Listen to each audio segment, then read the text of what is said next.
For those who have witnessed a wedding objection during the "Speak Now or Forever Hold Your Peace" portion, what happened? My aunt was getting married to her second husband, and during the "Speak Now or Forever Hold Your Peace" bit, their baby started crying. The dude officiating it said, "If anyone older than 6 months has any objections, speak now or forever hold your peace." He got a laugh and the wedding carried on.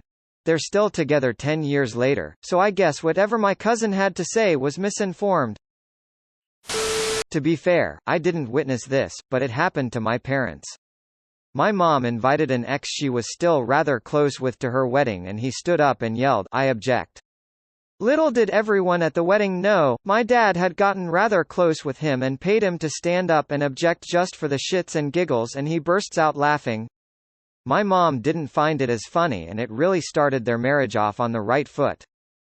All fun and games until the bride responds by gasping, "Oh, insert ex's name, I never stopped loving you." I attended a wedding as a guest of a family member, and when THR pastor said that the doors busted open to the sanctuary and a man appeared and started to say "I do," but 2 huge ushers, one who was my date, quickly grabbed the guy before he could say anything but under the arms and literally lifted him up off the floor and carried him out. The wedding continued as normal. Turned out the guy was the ex of the bride. Strangest sight I ever saw. Sounds like they were forewarned that might happen. At my cousin's wedding, when the exchanging of vows took place, my aunt shouted, "Wasn't there supposed to be a part where you could object?" or something along those lines. Aunt, I object. Minister, overruled. At my own wedding. But not in the traditional way.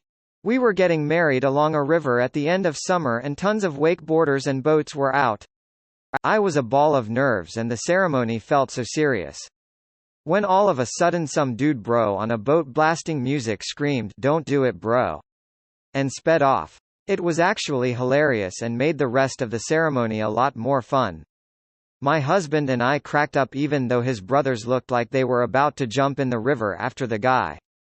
On mobile, sorry for formatting issues. I don't understand that if someone objected and get thrown out during the ceremony anyway, then why would they open the chance for them to object in the first place? Can't they just cut off that line and let the bride and groom kiss in peace? My friend almost paid me to do it at my dad's marriage and I was so close to agreeing, but my dad overheard and stopped me. I would have done it for free if I knew how crazy that stupid woman was back then. Here in the UK there's financial sanctions if the reason isn't good enough, i.e. doing it for a laugh. My friends knew me very well and warned me in advance. He was at the wrong wedding. Yeah, he was at Second Presbyterian, he was supposed to be at First across the street. He wasn't super familiar with the area, it was in a different town and he was from Chicago, technically Aurora. Nobody had said, "Speak now," but the groom's ex still decided to get up and scream that he was her soulmate, that she forgave him for this whole thing, and that they should leave now because he'd proven his point. By breaking up with her, 5 years earlier, falling in love, and holding a wedding. I ate so much cake and got so drunk at that wedding. Meanwhile everyone else was screaming and throwing good times. The bride was my boyfriend's ex. No idea why they invited us. Either your boyfriend or the groom's ex were invited because the other was a "don't ask your ex to the wedding or I'll be inviting mine too" kind of move. Reading these comments makes me wonder why people invited their exes to their wedding. Witnessed this a few months ago. Random guest stood up and proceeded to basically declare his love for the bride and pour his heart out, saying that it should have been him up on the altar that day. Whole room went dead silent. Bride went red with embarrassment and groom went red with anger. Best man promptly called for DJ per megacoulomb to start playing music. All this was in front of the random person's wife. Didn't go down too well. A friend of the couple's in cosplay armor, think Master Chief, ran in, asked the date, said, "Then I'm not too late," pointed a big, fake spacey rifle at the bride and said, "Mother of the Xenocide, the fruit of thy womb will never destroy my planet. Die, not her name." And the groom went, "Her name is her name." Seriously? Seriously. This is date? Yes. Time? Yes. Almost right location? Oh, no. You want other, very similar location, one so commonly confused the invitations had mentioned it. Oh. My bad. Have a nice day. Theater majors, man. I do not even. That's funny but I cringed.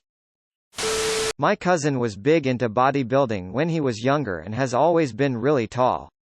Around the time he got married he was probably 6 feet 6 inches 260 pounds. I was 18 at the time and I'll never forget. When the priest asked, "Are there any objections to this union?" my cousin turned to the crowd and opened his arms wide and gestured as if daring someone to object. The whole place erupted in laughter. It was amazing.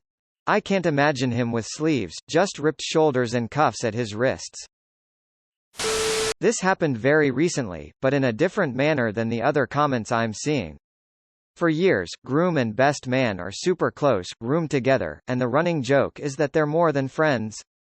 Later on, groom meets bride, falls in love, and proposes.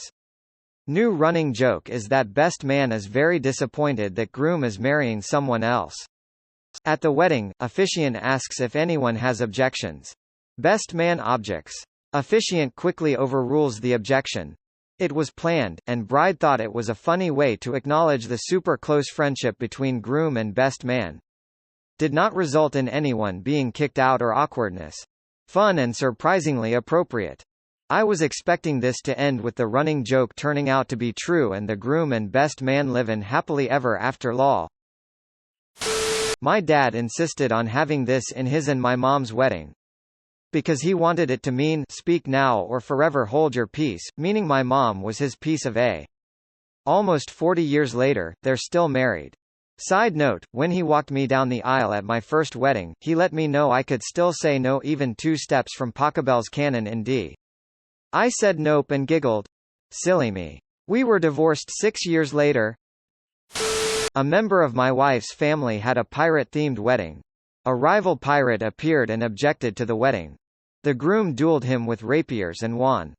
I thought it was the best man's responsibility to fight off all challengers.